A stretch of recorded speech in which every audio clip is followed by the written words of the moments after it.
Gurizada, o negócio é o seguinte, o Grêmio perdeu 2 pontos contra o Flamengo. Eu não estou falando das circunstâncias do jogo, que a gente até tem que entender que arrancar o empate depois de um 0-2 com um jogador a menos é até heróico e satisfatório. Mas na luta gremista para escapar do rebaixamento, este jogo contra os reservas do Flamengo era para conquistar uma vitória e, portanto, 3 pontos. O empate complica, dificulta a vida do Grêmio, mas não inviabiliza.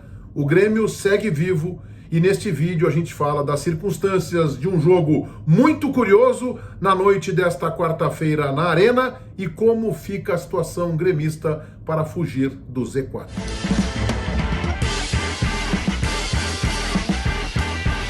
Grêmio 2, Flamengo 2. Foi um jogo curioso. Flamengo desmobilizado, Flamengo caminhando em campo, mas mesmo com o seu time reserva, com uma superioridade técnica sobre o Grêmio avassaladora.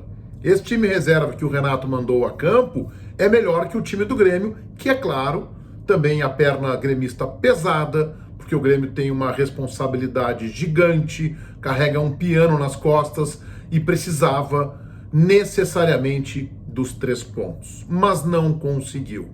Depois de um primeiro tempo em que o Grêmio se movimentou, teve oportunidades com o Jonathan Robert, o Campaz fez bons 45 minutos, correu muito, se esforçou, brilhou o Campaz, mas não foi suficiente para dar a vitória ao Grêmio. O empate no primeiro tempo parcial até foi um resultado, digamos, razoavelmente justo. O Flamengo também teve uma outra oportunidade, não com a mesma contundência. Vem o segundo tempo,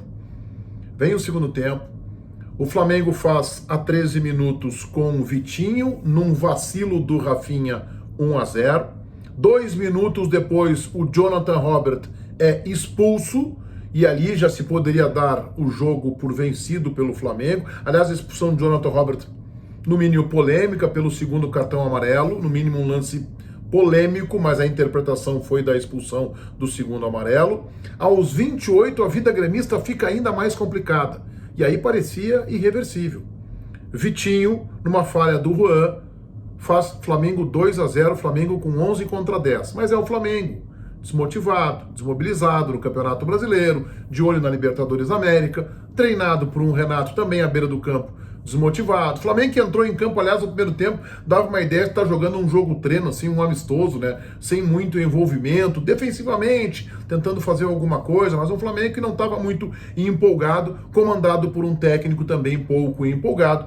A gente sabia que isso aí aconteceria. A gente sabia que o Flamengo está de olho na Libertadores da América e não estava muito aí para esta partida. Mas tem um time com qualidade técnica, de um Vitinho, por exemplo, que desequilibra os jogos.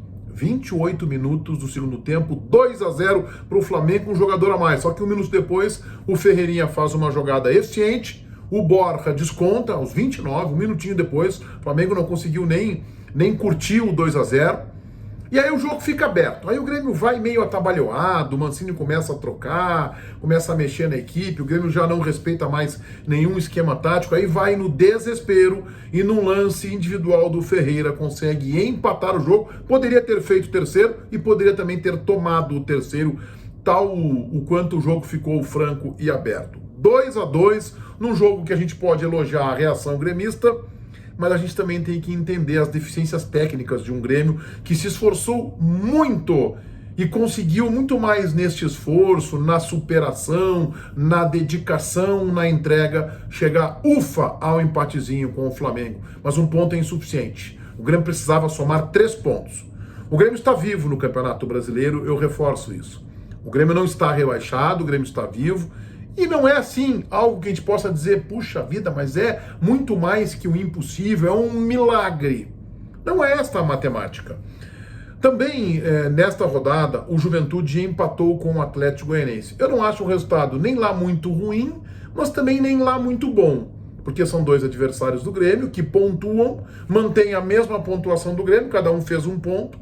Era um jogo em que, se o Juventude perdesse, ficava mais na alça de mira do Grêmio, o Grêmio diminuiria a distância para o Juventude ou para o Atlético Goianiense. Houve empate, acho que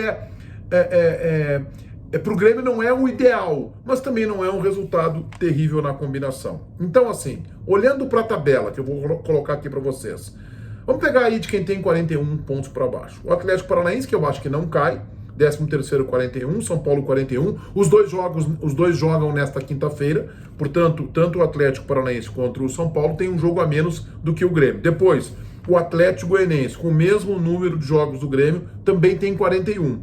O Juventude tem 40, também tem o mesmo número de jogos do Grêmio.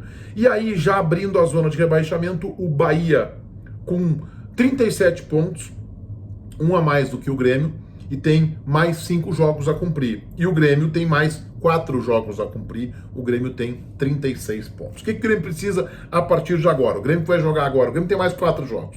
E tem uma batalha, sexta-feira, contra este Bahia, onde o Grêmio precisa vencer. O Grêmio tem direito, em tese, a mais uma derrota. O Grêmio tem mais 4 jogos do Campeonato Brasileiro. E na matemática mais simples possível, a de hoje, precisaria de 3 vitórias, 9 pontos, para conseguir chegar a 45 e aí estar praticamente fora do rebaixamento. Talvez, nesse caso, então, o Grêmio perderia só mais um jogo. Poderia perder só mais um, teria que ganhar os outros 3. Alguma chance para o Grêmio escapar com 2 vitórias e 2 empates, somando mais 8 pontos e, portanto, chegando a 44? Sim, é possível. E talvez até, mas aí teria que ter uma combinação de derrotas dessas equipes muito grande, com 2 vitórias e um empatezinho, chegando a 43. De qualquer maneira, nesta projeção que eu estou fazendo, o Grêmio pode se permitir no máximo no mínimo 2 vitórias, e mais uma derrota, no máximo mais uma derrota. E aí teria um outro jogo, preferencialmente para ganhar, talvez com um empate, conseguindo escapar. O Grêmio tem sexta-feira um jogo muito difícil em Salvador contra o Bahia, contra um desesperado Bahia, que vem de queda de rendimento e que está nessa luta também para tentar sair do Z4. O Bahia não vem bem, eu vi os últimos 2 jogos do Bahia, o jogo com o Cuiabá também não foi bem, então o Bahia não vem fazendo uma reta final de Campeonato Brasileiro e é candidatíssimo ao rebaixamento. Só que o Bahia jogou no final de semana, não jogou como o Grêmio agora, nesse meio de semana. Então tem um problema sério aí. O Grêmio vai ter um desgaste. O Grêmio vai ter um dia de descanso, um dia de treino, um dia de viagem. O Grêmio correu contra o Flamengo. Atabalhoado, desorganizado. O Grêmio se desgastou e vai pegar um Bahia descansado. Perigoso. Esse é um jogo que o Grêmio não pode perder. Depois o Grêmio tem o São Paulo em casa, outra pedreira. Talvez o São Paulo comece a escapar se vencer o Atlético Paranaense. Depois o Grêmio tem o Corinthians fora, outra pedreira, e depois o Grêmio tem o Atlético Mineiro em casa na última rodada, o Atlético Mineiro muito provavelmente já campeão brasileiro e há 3 dias de decidir o título da Copa do Brasil. Talvez seja, embora o adversário mais qualificado, o jogo mais fácil que o Grêmio tenha, este contra o Atlético Mineiro. A situação do Grêmio é a seguinte, ela piorou com este empate, mas ela não é irreversível, o Grêmio segue vivo, o Grêmio tem que se reagrupar forças para esta batalha que vai ter em Salvador contra o Bahia. No mínimo 3 vitórias, talvez com 2 vitórias e 2 empates, tem alguma chance de escapar, e mais remotamente com 2 vitórias e 1 empate. Se inscrevam no meu canal, ativem as notificações, gostando dos vídeos, valendo o like. Feitoria, gurizada. Vai, um abraço.